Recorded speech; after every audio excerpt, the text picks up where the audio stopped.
পুরুলের পিড়িতে মোদের মজে গেছে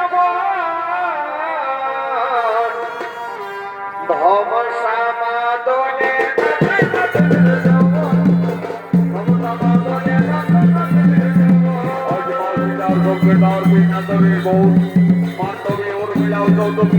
সকলে ওদের যারা আগমন করেছে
উদ্দেশ্যে তার তিন আদরের বোন বলছে, দিদি দিদি তোমাকে না রাখবো রাজা রাবণ বনবাস থেকে হরণ করি লঙ্কায় নিয়ে গেছিলেন। দিদি সকলেই বলে ওই রাক্ষস রাবণের নাকি 10টি ভয়ঙ্কর মাথা ছিল, 20টি হাত ছিল। দিদি বলো না সেই রাক্ষস রাবণ দেখতে কতই ভয়ঙ্কর ছিলেন। ওই বলুরা আমাকে ওই পাপিষ্ঠ রাক্ষস রাবণ বনবাস থেকে হরণ করি লঙ্কায় নিয়ে যায় ঠিকই, কিন্তু আমি কোনোদিন নয়ন ভরে ওই রাক্ষস রাজা রাবণকে দর্শন করেছিলাম না। তবে আমাকে যেদিন আকাশপথে হরণ করে নিয়ে যায় লঙ্কায়, আমি সেই দিন সমুদ্রের জলে ওই ভয়ঙ্কর দানবীর রূপটি দেখেছিলাম। ওরে বন্ধুরা সেই রাক্ষস রাবণ দেখতে কতই ভয়ঙ্কর ছিল। আজ আমি রাজপ্রাসাদের মধ্যে তার শরীর রঙ্গ প্রত্যঙ্গ সমস্তই অঙ্কন করবো, তা তোমরা নয়নমণি দর্শন করো। মা সীতা রাক্ষস রাবণ দেখতে কতই ভয়ঙ্কর ছিলেন। আজই অযোধ্যা রাজপ্রাসাদের মধ্যে তার 10টি ভয়ঙ্কর রাক্ষসের মাথা, 20টি হাত, শরীর রঙ্গ প্রত্যঙ্গ একের পরে কঙ্কন করতে লাগবে। সেই সময় মা সীতা 5 মাসের গর্ভবতী ছিলেন। মা সীতার নয়নে নিদ্রার আকর্ষণ জেগে উঠলো। সেই রাক্ষসের ছবি অঙ্কন করতে করতে মা জানকী তার উপরেই নিদ্রা যাপন করিলে। দিদি মান্ডবী দিদি ওই দেখো আমাদের সীতা দিদি রাক্ষস রাবণের ছবি অঙ্কন করতে করতে নিদ্রাম্বিত হয়ে গেলেন। আমাদের সীতা দিদি 5 মাসের গর্ভবতী, তার বিশ্রামের খুবই প্রয়োজন। চলো দিদি ততক্ষণে আমরা রাজপ্রাসাদের অন্তরালে যাই। চলো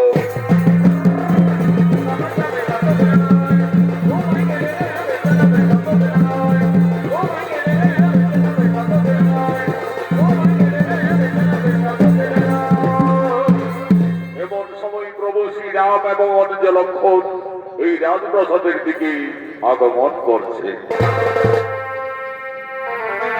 রাজার বেটা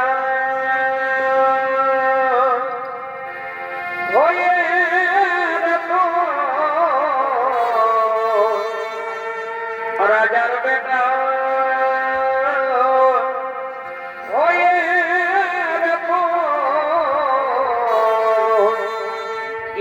ঘুরছ বনি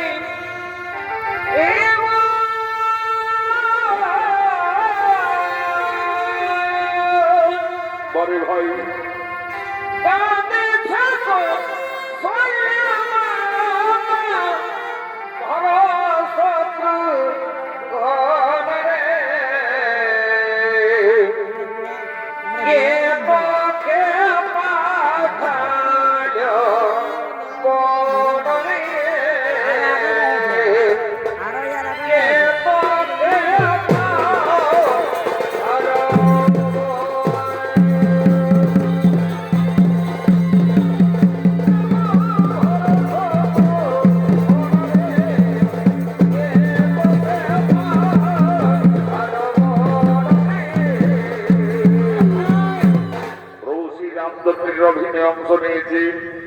স্বর্গীয় আদালত মাহাতর প্রধান শিষ্য ওস্তাদ যুধিষ্ঠির মাহাতো লক্ষ্মীর ভূমিকায় মানিক কৈবর্ত।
রাজপ্রাসাদের মধ্যে প্রবেশ করতে দেখতে পেলে তার অর্ধাঙ্গিনী রানী সীতা রাজপ্রাসাদের মধ্যে উদ্ভ্রান্ত অবস্থায় পড়ে আছে।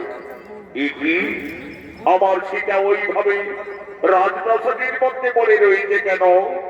প্রভু শ্রীরামচন্দ্র গিয়েছে দেখলেন রাক্ষস রাবণের ছবি অঙ্কন করে তার উপরে তার স্ত্রী নিদ্রা যাপন করে রয়েছে। কি সীতা ওইভাবে রাক্ষস রাবণের ছবি অঙ্কন করে রাজপ্রাসাদের মধ্যে তার উপরে অবগাহন করে রয়েছে কেন? না না না না না না, তা হতে পারে না। সীতা কেন রাক্ষস রাবণের উপরে বিরাজমান?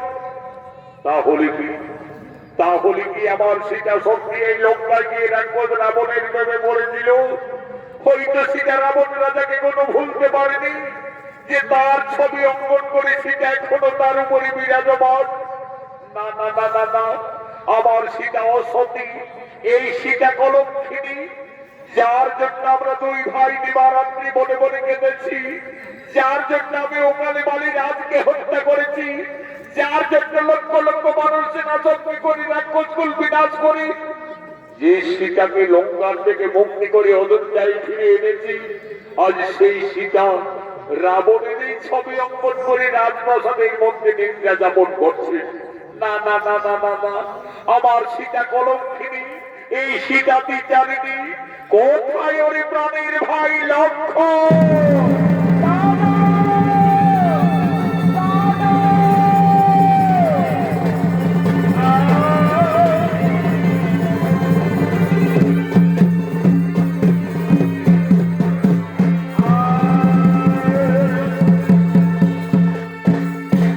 আদেশ করুন দাদা, ওরে ভাই লক্ষ্মণ, ওরে আমার প্রাণের ভাই লক্ষ্মণ, ওই দেখুন ভাই আমাদের রানী সীতা রাক্ষস রাবণের ছবি অঙ্কন করে রাজপ্রাসাদের মধ্যে নিদ্রা যাপন করে রয়েছে।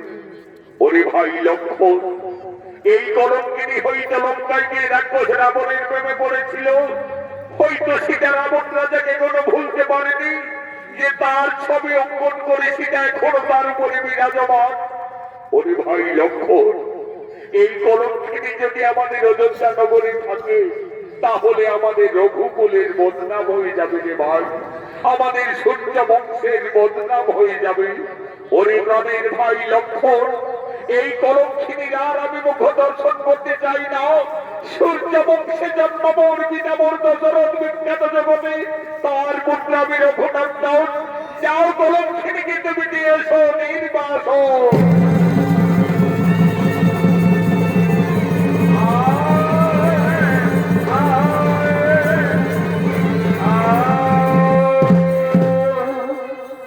তুমি একই করলে দেবী, তুমি আজ আমাদের অযোধ্যার পবিত্র মাটিকে কুলসিত করে দিলে।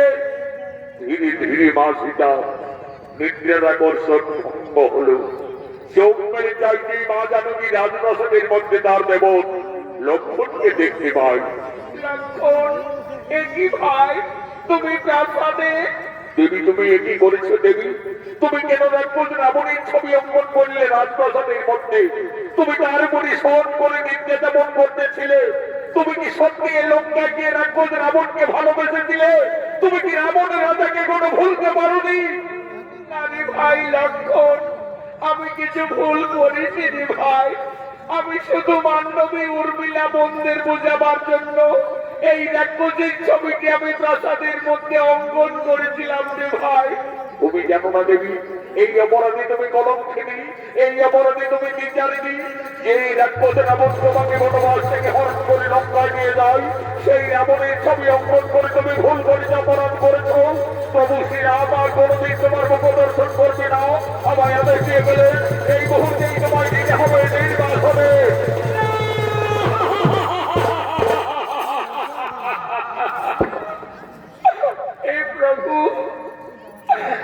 প্রভু রঘুনাথ, আজ তুমি আমাকে বিনা অপরাধে কলঙ্কিনী সাজালে। এই স্বামী, তুমি তো আমাকে লঙ্কার থেকে ফিরে এনে আমাকে সকলের উপস্থিতিতে অগ্নি পরীক্ষা করিয়েছিলে প্রভু। সবকিছু জেনে আজ আমি বিচারিনি। ওরে ভাই লক্ষ্মণ, তোমার দাদা যখন আর আমার মুখ দর্শন করবে না, তাহলে আমার এই অযোধ্যা নগরী থাকার প্রয়োজন হবে না রে ভাই। চলো ভাই, তুমি আমায় দিয়েছো নির্বাসনে। বিনা দোষে বনবাসী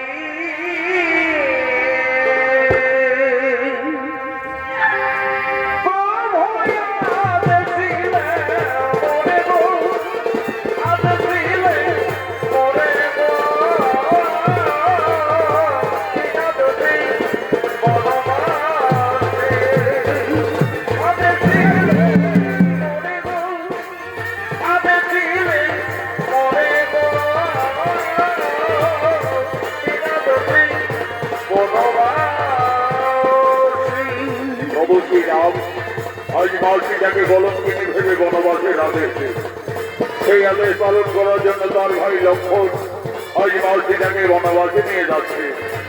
আগে আগে চলেছে লক্ষণ, আজ মনের দুঃখে মালসীটাকে দেখেছে বনবাসে যাচ্ছে। বন উপবন বেরিয়ে ঘর কাননে প্রবেশ করেছে লক্ষণ দেবী সীতাকে নিয়ে। আজ লক্ষণ বলছেন, দেবী গো দেখো দেবী, আমরা তো বনবাসীর যথার্থ জায়গায় উপস্থিত হয়ে গেছি দেবী। তুমি তোমার বনবাস জীবনেই কাননেই কানাবে দেবী। তুমি আমাকে অযোধ্যায় ফিরে যাওয়ার অনুমতি দাও দেবী। আমাকে অযোধ্যায় ফিরে যেতে হবে, কিন্তু আমি কিভাবে একটি বর্তমানের গর্ভবতী নারীকে মনের মধ্যে ছেড়ে যাব? তুমি আমায় ক্ষমা করে দাও দেবী, আমায় তুমি ক্ষমা করে দাও। যে জানবীর জন্য আমি 12 বছর অনাহারে অনেক চাইছিলাম, যে জানবীর জন্য আমি শক্তিশীল মান পক্ষে ধারণ করেছি, আজ এই জানবীকে আমায় বনবাসে দিয়ে যেতে হবে। আমায় তুমি ক্ষমা করে দাও দেবী, ক্ষমা করে দাও। ওরে ভাই লক্ষণ, তুমি তো তোমার দাদার আদেশ পালন করেছো রে ভাই। তুমি ফিরে যাবে অযোধ্যা নগরে। তোমার দাদা আমাকে বিয়ের খবর দিয়েছিলেন। আমার গলার মুক্তার হার, কানের দুল, পায়ের নপুর, আমার বনবাসে এই অলঙ্কারই শোভা পাবে না রে ভাই। এই অলঙ্কারগুলি ফিরে নিয়ে যাবে অযোধ্যা নগরী। তোমার দাদা রঘুরাজের কাছে দিয়ে বলবে, দাদা তোমার আদেশ আমি পালন করেছি। তোমার কলঙ্কিনী সীতাকে আজ আমি বনে দিয়ে এসেছি, বনবাসে দিয়ে এসেছি।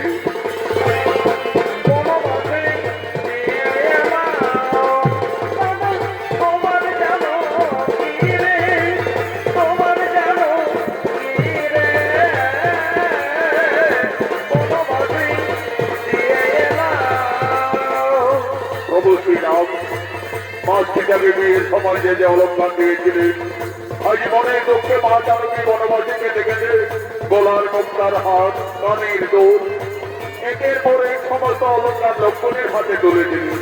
আজ মা জানকী বলছে, ওরে ভাই লক্ষণ, এই সমস্ত অলঙ্কার নিয়ে ফিরে যাও তুমি অযোধ্যা নগরী।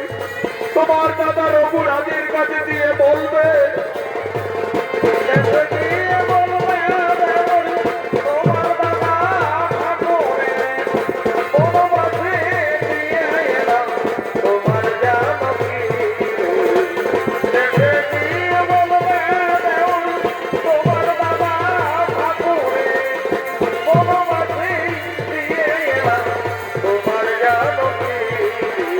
লক্ষণ ফিরে চলে গেলেন অযোধ্যা নগরী। আজ মালসীটা সর্বহারা, জনক দক্ষিণী বনজানী। আজ মা জানকী মনে মনে কাঁদছে, তার নয়নের ধারা অবিরত বইছে। আজ মালসীটা কাঁদছে, আর কেটে কেটে মনে দুঃখে বলছে, হে বিধাতা, আমি এখন কোথায় যাব? এই বনবাসে আমি কি খাবো? আমি কিভাবে আমার এই গর্ভের সন্তানকে বাঁচাবো? না না না না না, আমি আর কোথাও যাব না। আমার বেঁচে থাকার চেয়ে আমার মরে যাওয়াই ভালো হবে, আমার মরে যাওয়াই ভালো হবে। এই প্রভু রঘুনাথ, তুমি শুধু যুগে যুগে আমাকে কাঁদিয়েই চলেছ প্রভু। আমার এই নারী জনম দুঃখের জীবন যুগে যুগে আমায় কেঁদেই যেতে হলো প্রভু, শুধু কেঁদেই যেতে হলো। চারি যুগে আমি বড় মত্ত ভাগিনী, চারি যুগে আমি বড়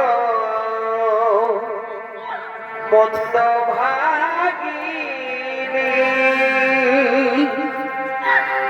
কেঁদে কেঁদে দিন কেটেছি এমনি হত ভাগিনী,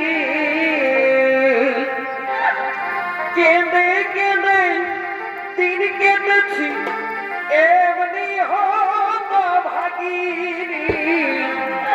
চারি যুগে আমি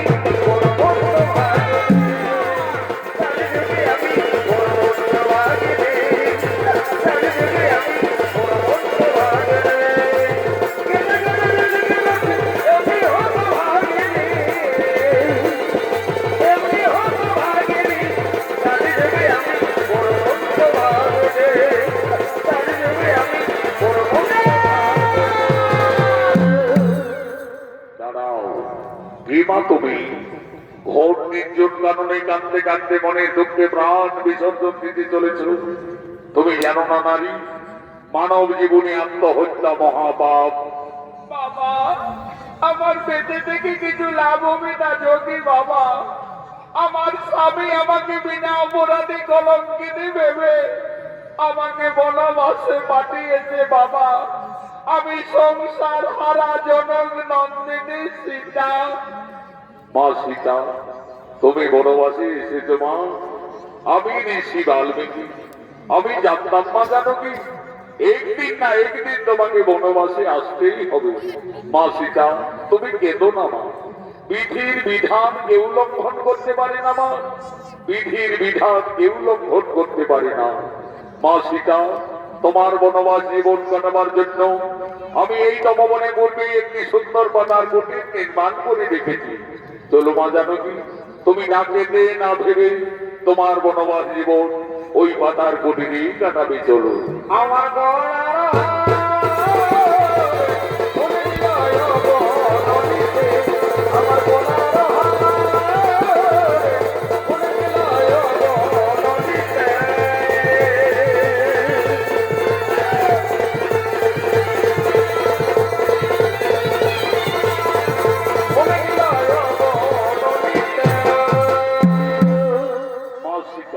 তার বনবাস জীবন ঋষি বাল্মীকির তপবনে কাটাতে শুরু করলেন।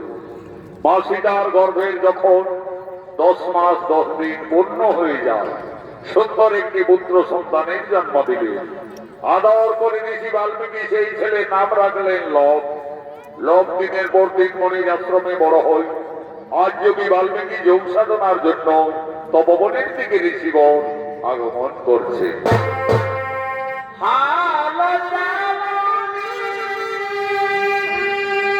বড় ভাই,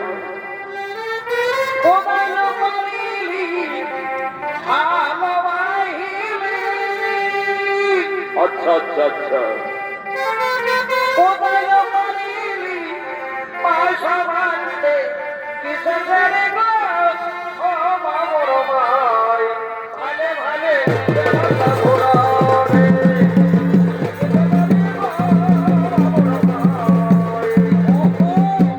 ঋষি বাল্মীকির অভিনয়ে নৃত্যশিল্পী রঞ্জিত মাহলি।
আরাধনায় রত হলে। ওম নমো শ্রী ব্রহ্মদেবায় নমো নমঃ। ওম নমো শ্রী ব্রহ্মদেবায় নমো নমঃ।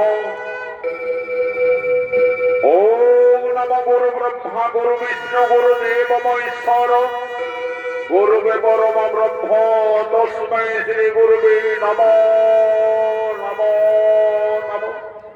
এমন সময় মাসিটা এসে বলছে, বাবা বাবা কি মাসিটা? বলো মাসিটা, তোমার কি হয়েছে মা?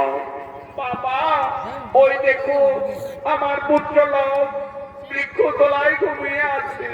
বাবা, আমি ততক্ষণে ওই সরোবর থেকে স্নান করে জল নিয়ে ফিরে আসছি। বাবা, দেখো মাসিটা, তুমি স্নানে যাবে চলে যাও, কিন্তু দেরি করো না মা, কারণ তোমার পুত্র লোক ছোট্ট বালক, সে খুবই উপদ্রব করে। সে কোন ঘুমিয়ে রয়েছে থাক, আমি এখানেই ধ্যানে রয়েছি। যাও মা, তুমি আর বিলম্ব না করে তাড়াতাড়ি স্নান সেরে জল নিয়ে ফিরে আসবে, যাও। সীতা গেল জলা দিতে, সব গেল তার পিছে। লোভ গেল ভেসে মনে, উঠল মদিতে রে, উঠল মদিতে। মাসিটা সরোবরে স্নানে চলে গেলে যোগী বাল্মীকি বসলেন পুনরায় ধ্যানে। সেই সময় রবের ঘুম ভেঙে যায়। রব তার মায়ের পিছনে পিছনে ঘুরে চলে গেলেন এই সরোবরের দিকে। মনি ধ্যান ভঙ্গ হলো। মনি দেখতেন সেখানে লোক নেই। লোক তো বৃক্ষতলায় ঘুমিয়েছিল, তাহলে ছেলেটি হঠাৎ গেল বা কোথায়? ওরে লোক, তুমি কোথায় গেলে? ফিরে এসো। না না না না, এদিকে তো লোককে কোথাও দেখতে পাওয়া যাচ্ছে না। তাহলে কি বাগানে আম টাম খেতে গেল নাকি রে বাবা? ছোট্ট বালক গাছ থেকে পড়ে যাবে। ওরে লোক, তুমি কোথায় গেলে? ফিরে এসো। না না না না, এই তপবনে লবের কোথাও কোনো বার্তা পাওয়া গেল না। তাহলে কি কোনো হিংস্র জন্তু ছেলেটাকে একেবারে খেয়েই ফেললো নাকি রে বাবা? তাহলে তো সর্বনাশ হয়ে যাবে। সীতা সংসার হারা জনম দুঃখিনী বনচারিণী, তার একমাত্র সম্বল তার পুত্র লোক। লোককে বৃক্ষতলায় ঘুমিয়ে রেখে মাসিটা সরোবরে স্নানে গেছে। ফিরে এসে তার পুত্রকে না দেখতে পেয়ে নিশ্চয়ই মা জানবী কেঁদে কেঁদে পুত্র সঙ্গে প্রাণ ত্যাগ করবে। না না না না, আমি যোগী বাল্মীকি, আমি মা সীতার আর দুঃখ দেখতে পারবো না। সঙ্গে সঙ্গে বাল্মীকি লোককে না দেখতে পেয়ে লবের সময় আরেকটি সন্তানের মনে এই তপবনে সৃষ্টি করছে। সীতা গেল জলা দিতে, লোভ গেল তার পিছে। ও লোভ গেল ভেসে মনে, উঠল মদিতে রে, উঠল মদিতে। ও সীতা গেল জলা দিতে, লোভ গেল তার পিছে। ও লোভ গেল ভেসে মনে, উঠল মদিতে রে, উঠল মদিতে। মাসিটা সরোবর থেকে স্নান করে ফিরে এসে দেখছে লোভীর মতো আরেকটি ছেলে সেই বৃক্ষ তলায় ঘুমিয়ে রয়েছে। বাবা বাবা, ওই ছেলেটি আমার কোন ছেলে বাবা? কেন মাসিটা, তোমার পুত্র লোক। তুমি এই তো বলে গেলে বাবা আমার সন্তান ঘুমিয়ে আছে, তাকে তুমি দেখো। আমি তো দেখছি মা, তোমার পুত্র তো বৃক্ষ তলায় ঘুমিয়ে রয়েছে। না বাবা, তোমার কথা ভুল হচ্ছে। এই দেখো বাবা, আমার ছেলেটা আমার পিছনে পিছনেই সরোবরে ছুটে গেলেন। মাসিটা, আমার ভুল হয়ে গেছে মা, আমি ভুল করে ফেলেছি মা। আমি ভেবেছিলাম লোককে এই তপবনে কোনো হিংস্র জন্তু খেয়ে ফেলেছি। আমি তোমার দুঃখ না সইতে পেরে মা জানবী, আমি যে লোভের মতো আরেক সন্তানের সৃষ্টি করিলাম মা। লোভ যেমনি তোমার পুত্র আমি সৃষ্টি করেছি, তার নাম হবে কুশ। কুশ হবে তোমার ঠিক তেমনই পুত্র। কুশ কুশ কোষ, তুমি উঠে এসো কোষ। ওই দেখো কোষ, তোমার মাথা দাঁড়িয়ে আছে। যাও কোষ, তুমি তোমার মায়ের কোলে চলে যাও। মা সীতা একটি সন্তান ছিল। যোগী বাল্মীকির আশীর্বাদে মা জানকীর তপবনে দুইটি পুত্র হলো। তার দুই সন্তানকে নিয়ে মা সীতা তার বনবাস জীবন আনন্দেই কাটাতে চলেছে। জগতে দানব, ও পিতার বেলা হরে, ও জগতে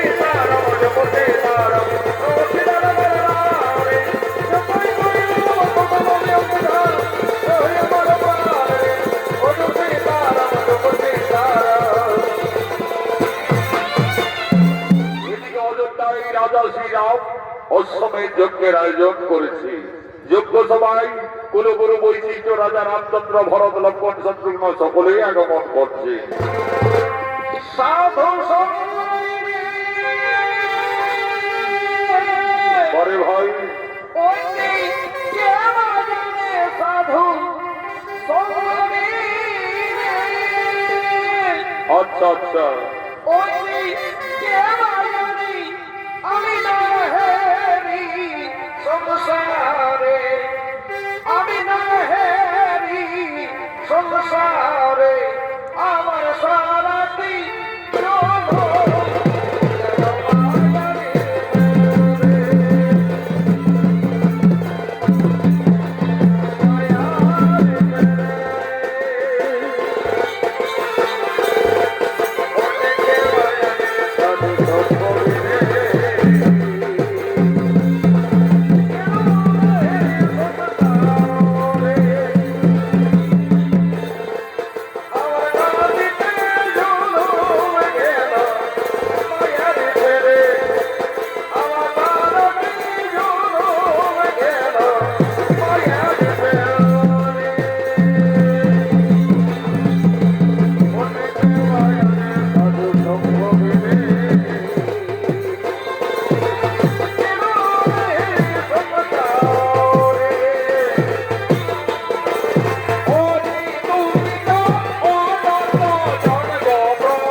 বৈশিষ্ট্য আমি প্রজাবাসীদের মঙ্গল কামনার্থে অশ্বমেধ যজ্ঞের সূচনা করেছি।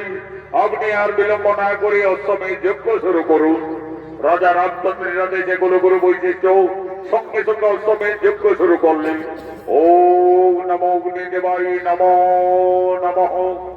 ওম নমো শ্রী ব্রহ্মদেবায় নমো নমঃ। যজ্ঞ সবাই অশ্বমেধ যজ্ঞের ঘোড়া আগমন করছে।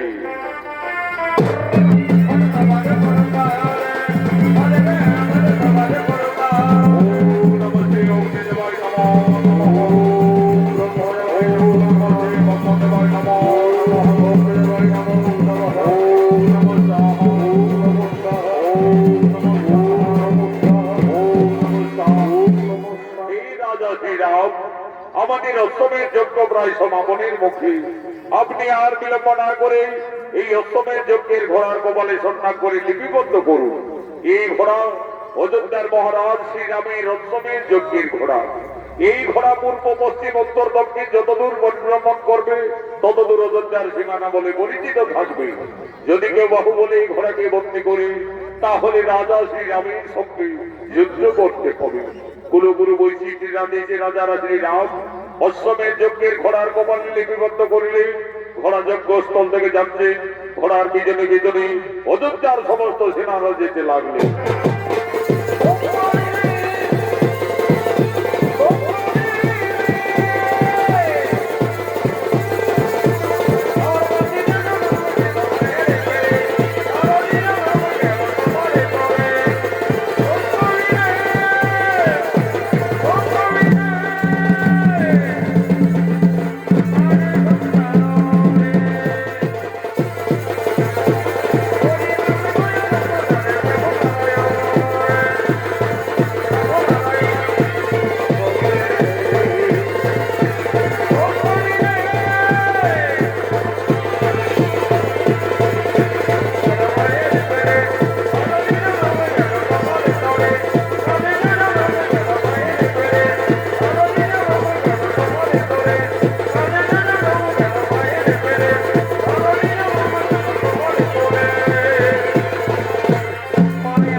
অপুষ গুরু বাল্মীকি আশ্রমে অস্ত্র শিক্ষা বিদ্যা শিক্ষা শিখতে শিখতে এখন তারা দুই ভাই অনেক বড় হয়ে যায়।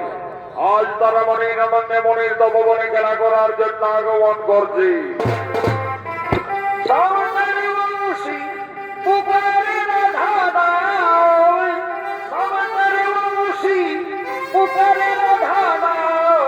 রাধা কবিতা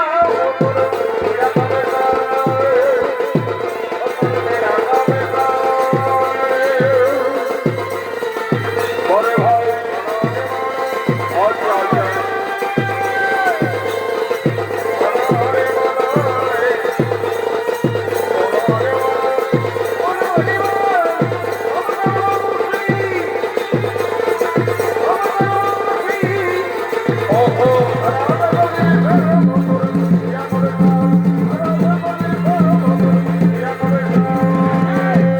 এরাই হলো মা সীতার দুই সন্তান লব ও কুশ। লব কুশ দুই ভাই গুরু বাল্মীকি আশ্রমে অস্ত্র শিক্ষা বিদ্যা শিক্ষা শিখতে শিখতে এখন তারা দুই ভাই অনেক বড় হয়ে যায়। আজ তারা মনের আনন্দে মনের তপবনে খেলা করার জন্য আগমন করেছে। লব কুশের অভিনয় আপনাদের মহান মঞ্চে নৃত্য পরিবেশন করবে বিহার বেঙ্গল ঝাড়খণ্ড আন্দোলন সৃষ্টিকারী পুরুলিয়া জেলার জঙ্গলমহল মেডেল প্রাপ্ত দুই তরুণের রোমান্টিক জুটি আকাশ চন্দ্র মাহাতো মঙ্গল চন্দ্র মাহাতো।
আক্রমণ করতে নেই তপবনে।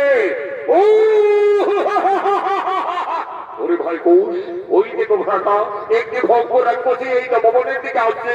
চলো ভাই, ততক্ষণে আমরা কুটিরে পালিয়ে যাই।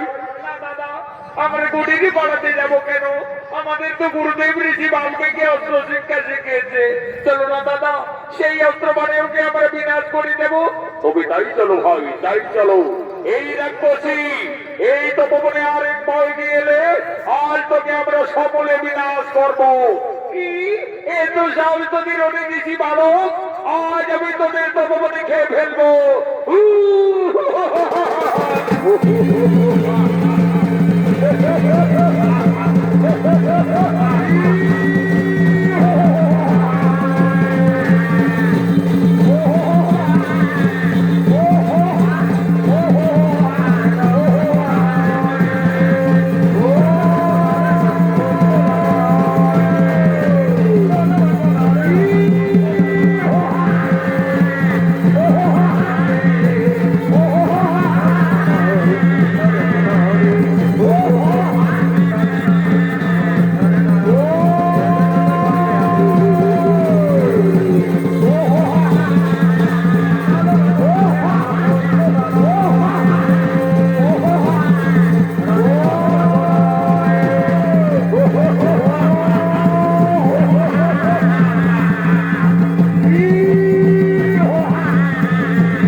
তোমাদের দুই ভাইকে অস্ত্র শিক্ষা পরীক্ষার্থে আমি মনে মনে ছলনা করি এই মহাবীর রাক্ষসী সৃষ্টি করে তোমাদের আক্রমণ করেছিলাম।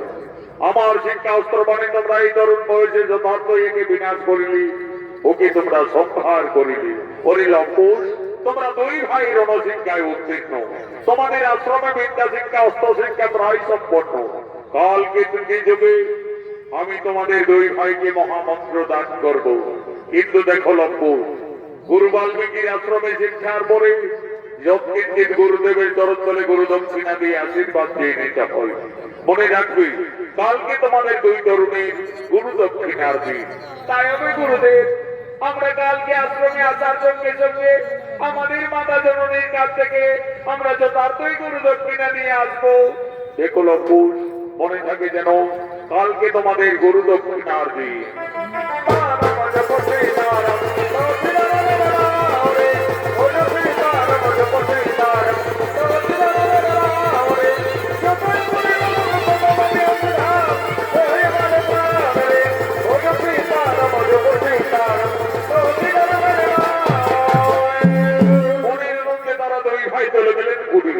কুটিরে গিয়ে তাদের মাতা সীতার কাছে তারা নিবেদন করছে। মা, মাতা তুমি কোথায়? কি হয়েছে লঙ্কুশ?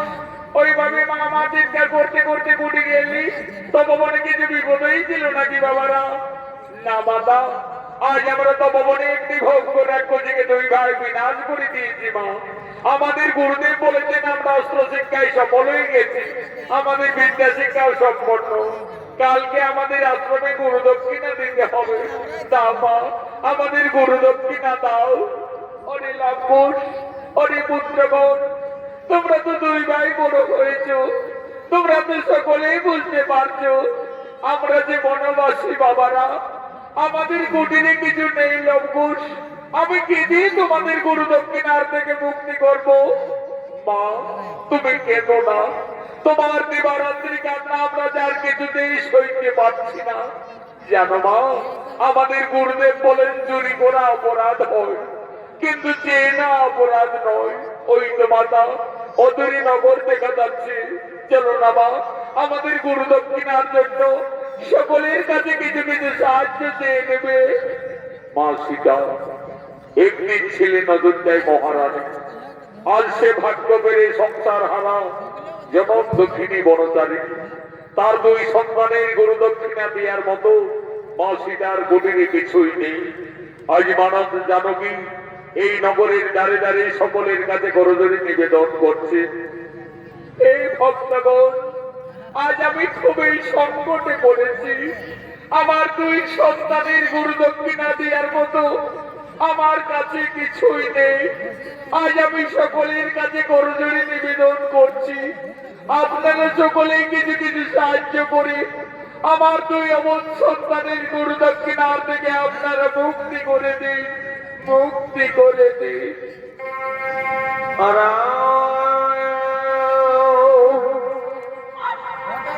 সিয়া রাম, সিয়া রাম, জয় জয় রাম, রাম সিয়া রাম, সিয়া রাম, জয় জয় রাম। আজ মনে দুঃখে মা জানকী তার দুই সন্তান লঙ্ঘনের গুরু দক্ষিণার জন্য নগরে নগরে দ্বারে দ্বারে মা জানকী ভিক্ষা চাইতে লাগলেন। সকলের কাছে মা সীতা সাহায্য চাইতে লাগলেন। রাম সিয়া রাম, সিয়া রাম, জয় জয় রাম, রাম সিয়া রাম, সিয়া রাম, জয় জয় রাম। একটি বই দাতা গো বাবা, একটি বই দাতা, উভয় মনে বর্ষ দাও গো বাবা, একটি ভেঙে দাও। মাতা মতির জনম দুঃখী, পিতা মতের নাম, উভয় মনে ভেঙে দাও গো বাবা, একটি পয়সা দাও। আজ গুরু দক্ষিণার জন্মের পিতা, ঘুরে তারে তারে মা, আমায় একটি ভেঙে দাও গো বাবা, একটি পয়সা দাও। আজ গুরু দক্ষিণার জন্মের পিতা, ঘুরে তারে তারে গো, উভয় মনে ভেঙে দাও গো বাবা, একটি পয়সা দাও। বিপদ কালে ভগবান তোরা চরণে মা, আমায় একটি ভেঙে দাও গো বাবা, একটি পয়সা দাও। আজ গুরু দক্ষিণার জন্মে সবাই আনন্দিত মনে গো, উভয় মনে ভেঙে দাও গো বাবা, একটি পয়সা দাও। আজ গুরু দক্ষিণার জন্মে সবাই বড় কিছু দানা গো, আমায় একটি ভেঙে দাও গো বাবা, একটি পয়সা দাও। বিপদ কালে ভগবান তোরা চরণে মা, উভয় মনে ভেঙে দাও গো বাবা, একটি পয়সা দাও। আজ গুরু দক্ষিণার জন্মে পিতা, ঘুরে তারে তারে গো, উভয় মনে ভেঙে দাও গো বাবা, একটি পয়সা দাও। আজ গুরু দক্ষিণার জন্মে সবাই আনন্দিত মনে গো, উভয় মনে ভেঙে দাও গো বাবা, একটি পয়সা দাও। আজ মনে দুঃখে মা জানকী তার দুই সন্তানের গুরু দক্ষিণার জন্য নগরী নগরী দ্বারে দ্বারে সকলের কাছে সাহায্য চাইবে। যার যেমন দয়া হলো আজ সকলেই লঙ্ঘনের গুরু দক্ষিণার জন্য যে যেমন পারলে সকলেই কিছু কিছু আর্থিক সাহায্য করল। মা সীতার বনবাস জীবনে আজ যথেষ্টই অর্থ মুদ্রা হল।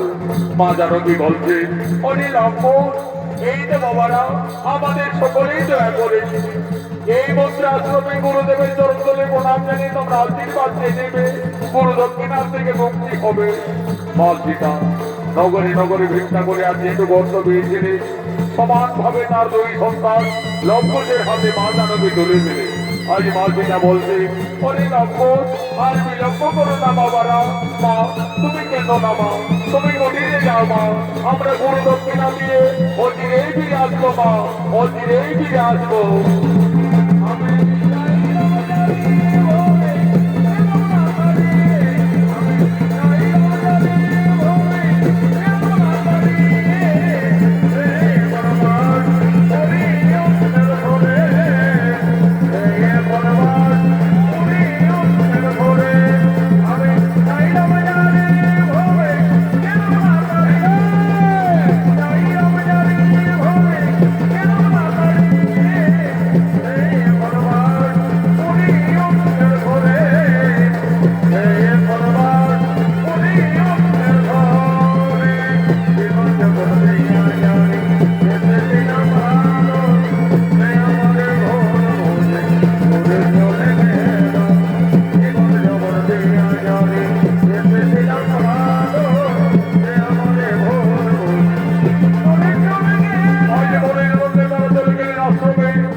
প্রণাম জানিয়ে বলছেন, গুরুদেব আমরা আমাদের গুরু দক্ষিণা নিয়ে এসেছি, এই সামান্য অর্থমুদ্রা নিয়ে আমাদের আশীর্বাদ করো, আমাদের গুরু দক্ষিণার থেকে মুক্তি করে দাও।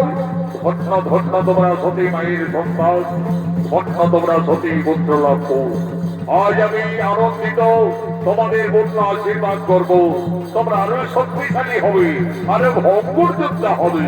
এই নাও গুরুদেব, এই নাও আমাদের গুরু দক্ষিণা। হরিলম্বুর আমাকে যে বিশেষ কাজে কয়েকদিনের মতো এই তপবন ছেড়ে গঙ্গাসাগরে কপিলমুনির আশ্রমে যেতে হবে।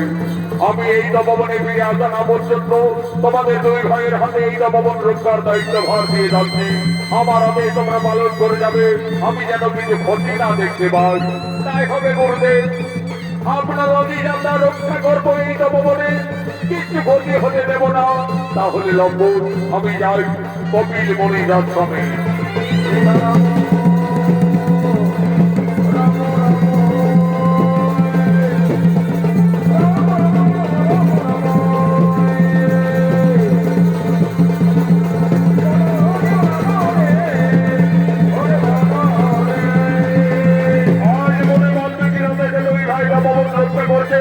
এদিকে অযোধ্যার মহারাজ শ্রী রামচন্দ্রের রক্তমের যজ্ঞের ঘোড়া জয় রাম করতে করতে এই তপবনের দিকে চলে আসছে।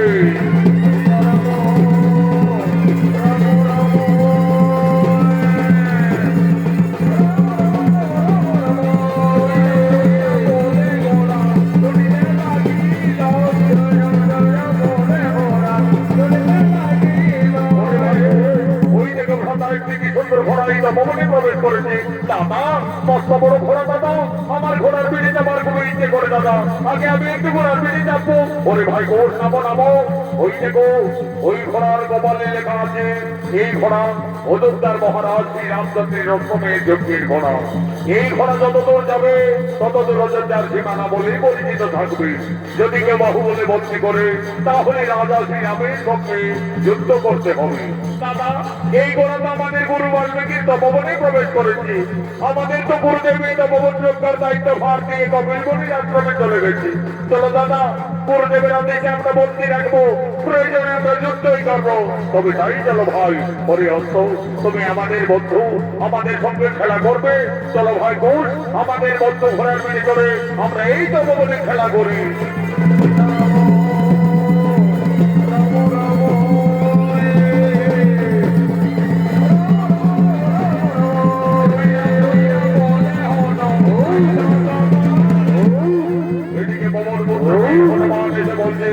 এই মূর্খ বালক সামান্য ঋষি বালক হয়ে আমার প্রভু শ্রীরামের রক্তকে বন্দী করবি, তোমাদের আত্মপরিচয় কি? আমাদের পরিচয়, আমরা তো সতী মায়ের সন্তান, গুরু বাল্মীকির শিষ্য, দুই ভাই লম্বর। সতী মায়ের সন্তান অন্তর্যামী পবন পুত্র হনুমান বলতে পারলে তাহলে এরাই কি মাতা সীতার সন্তান? না না না না, আমি যুদ্ধ করবো না। যদি পরাজয় স্বীকার করি তাহলে প্রভু শ্রীরামের সঙ্গে মা সীতার এই তপবনে অবশ্যই মিলন ঘটবে। বুদ্ধিমতে হনুমান আর ছলনা করলে এই বালক এই ঘোড়াকে না চলবে, এই ঘোড়ার আঘাতে তোমাদের শেষ করে দেবো। কি হনুমান, তুমি আমাদের বই দেখাবে? চলে এসো, দেখি কার বাউনে কত শক্তি রয়েছে।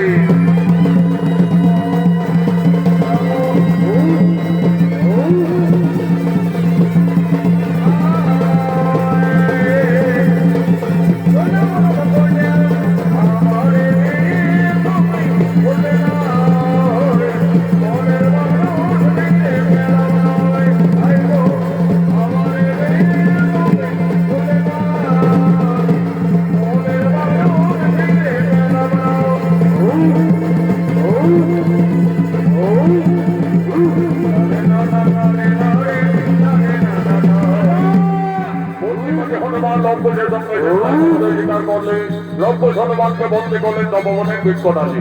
এমন সময় রাজা রামচন্দ্র, ভরত, লক্ষ্মণ, শত্রুঘ্ন সকলেই উপস্থিত হয়ে গেলেন।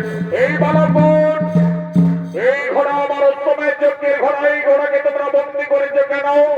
তাহলে তুমি কি অযোধ্যার মহারাজ শ্রী রামচন্দ্র? হে বালক, তোমাদের অনুমান সত্য, আমি অযোধ্যাপতি বিলম্বী রাজা শ্রী রামচন্দ্র। রাজা, এই ঘোড়ার কপালে লেখা আছে এই ঘোড়া যতদূর যাবে ততদূর অযোধ্যার সীমানা বলে পরিচিত থাকবে। হ্যাঁ বালক, তোমরা তো ঠিকই বলেছ। এই ঘোড়া আমার অশ্বমেধ যজ্ঞের ঘোড়া। এই ঘোড়া পূর্ব পশ্চিম উত্তর দক্ষিণ যত দূরেই যাবে ততদূর অযোধ্যার সীমানা বলেই পরিচিত থাকবে। রাজা, তাহলে তো বিনা যুদ্ধে এই ঘোড়াকে আমরা ছাড়বো না। আমাদের গুরুদেব ঋষি বাল্মীকি আমাদের তপবন রক্ষার দায়িত্ব ভার দিয়ে বিশেষ কাজে কপিল মুনির আশ্রমে গমন করেছে। তাই তো গুরুদেবের নির্দেশে আমরা বন্দী রেখেছি। তাহলে তোমরা রণের জন্য প্রস্তুত হয়ে যাও বালক। আমার সঙ্গে যে তোমাদের রণ করতে হবে, আর আমি ত্রিলোক বিজয়ী। আমার সঙ্গে তোমরা কোনোভাবে রণে উত্তীর্ণ হতে পারবে না। আমার রণে তোমাদের মৃত্যু হয়ে যাবে। তোমাদের মৃত্যুর সংবাদ পেয়ে তোমাদের পিতা মাতা কতই না দুঃখ পাবে। দেখো বালক, তোমরা কোন ঋষি পুত্র? কে তোমাদের পিতা, কে বা তোমাদের মাতা? আমরা তো আমাদের পিতার নাম জানিও না আর শুনিও না। এইটুকু জানি আমরা সতী মায়ের সন্তান, ঋষি বাল্মীকির শিষ্য দুই ভাই লবকুশ। লবকুশ, তোমরা তোমাদের পিতার নাম জানো না? আমি কিভাবে এই অবধ বালকদের সঙ্গে রণ করব? দেখো লবকুশ, তোমরা আমার পুত্র সম। যদি একবার আমায় পিতা সম্বোধন করো, পুত্র ভেবে আমি তোমাদের ক্ষমা করে দেব। এই রাজা, তোমাকে আমরা বাবা বলবো কেন? তুমি আমাদের বাবা বলো। শান্ত হও বালক। আমি যদি তোমাদের বাবা সম্বোধন করি, তাহলে বিনা যুদ্ধে আমার এই অস্ত্রকে ছেড়ে দেবে তো? তা নয়, করে দেখা যাবে, আগে বলে দেখো না। ঠিক আছে বালক, আমি না হয় তোমাদের বাবাই বললাম। এই রাজা, তুমি কাকে বাবা বললে? আমাকে বাবা বললে না আমার দাদা লবকে বাবা বললে? কেন বালক, আমি তোমাদের দুই ভাইকে বাবা বললাম। তাহলে বলো দেখি রাজা, তোমার মায়ের কোটা স্বামী? এই মূর্খ তরুণী ঋষি বালক, তোমরা সাবধান হও। তোমরা অযোধ্যার মহারাজ শ্রীরামের রণে উপস্থিত রয়েছ। হ্যাঁ হ্যাঁ, আমরা সতী মায়ের সন্তান রণকে ভয় পাই না রাজা। চলে এসো সম্মুখ সমরে, বিনা যুদ্ধে না চারিব অশ্বমেধ যজ্ঞের ঘোড়া।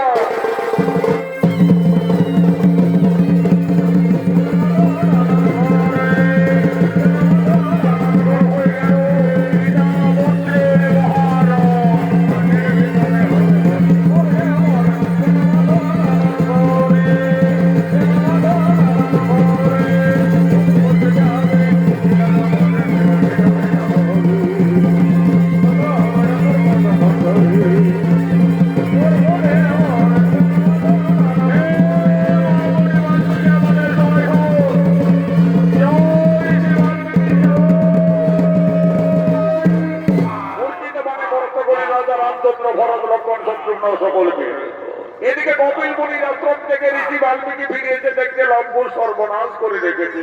ওরে শিষ্যগণ, কোথায় তোরা?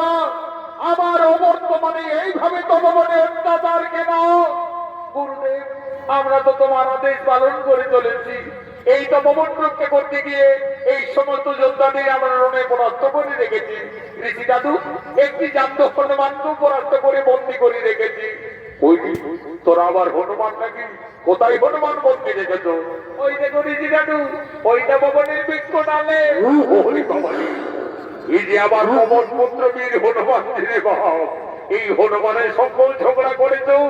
ওরে লবকুশ, এই রাজাদের না জেনে না শুনে তোমরা কেন আঘাত করেছো? যা যা, তোদের মাতা সীতাকে তোরা তাড়াতাড়ি তপবনে ডেকে নিয়ে আয়। তোদের মাতায় বলবে ওই রাজার সঙ্গে তোমাদের পরিচয় কি। মা, তুমি তাড়াতাড়ি তপবনে এসো মাতা। ওরে লবকুশ, তপবনে কি হয়েছে পুত্রগণ? মা, আজ আমরা রণে জয়ী হয়ে গেছি মা। একটি জান্ত হনুমানকে পরাস্ত করে বন্দী করেছি। ওই লবকুশ, কোথায় হনুমান বন্দী রেখেছো বাবারা? ওই দেখো মাতা, ওই তো পবনের বৃক্ষ ডালে। ওরে লবকুশ, এ তো পবন পুত্র। এই বীর হনুমানকে তোমরা কেন বন্দী রেখেছো বাবারা? যে লবকুশ, ওই হনুমানকে তোরা তাড়াতাড়ি মুক্তি করে দে। ওই হনুমান একদিন আমার মান রেখেছে। ওই হনুমান আমার জন্য লঙ্কায় কতই না দুঃখ পেয়েছে। যে বাবারা, তোরা হনুমানকে ছেড়ে দে। মা সীতা, ওদিকে তো তুমি হনুমানকেই দেখেছো, আর এইদিকে তাকিয়ে দেখো মা, তোমার সন্তানরা, তোমার স্বামী, তোমার পরিবারের সকলকেই রণে জর্জরিত করে রেখেছে। ওরে লবকুশ, এ তোরা কি করেছিস বাবারা? তোরা কাদের সঙ্গে যুদ্ধ করেছ, রণ করেছ? তোরা তো সকলই সর্বনাশ করে দিয়েছ লঙ্কুশ। আমার হাতের শাখা সীতার সিঁদুর আজ তো পবনে সকলে মুছিয়ে দিলে বাবারা। বাবা, বাবা গো, আমি আমার বনবাস জীবনে তোমার কাছে কোনোদিনই কিছু চাইনি বাবা। আজ আমার দুই অমন সন্তানে ক্ষমা করি, আমার স্বামী এবং দেবরগণকে পুনরায়। মা সীতা, তুমি কেন না মা? তারা কেউ মারা যায়নি গো। লঙ্কুশের রণে পরাস্ত হয়ে জ্ঞান হারা অবস্থায় পড়ে আছে। আমি এক্ষণে গোমণ্ডল জল হয়ে আবার ফিরে ওম নমঃ সাহা ওম রাজা শ্রী রামচন্দ্র ওম নমঃ সাহা ওডবীর অনন্ত লক্ষণ ওম নমঃ সাহা ওডবীর ভরত কুমার ওম নমঃ সাহা ওডবীর শত্রুঘ্ন। হে রাজা শ্রীরাম, তুমি আমার অবর্তমানে আমার এই তপবনে এসে আমার এই দুই তরুণ শিষ্যর সঙ্গে এইভাবে রণ করতে পারো না, এইভাবে যুদ্ধ মানায় না। মনে করি রাজা, একদিন তুমি তোমার রানীকে কলঙ্কিনী ভেবে পঞ্চমাসের গর্ভবতী অবস্থায় বনবাসে পাঠিয়েছিলে। তোমারই অনুজাত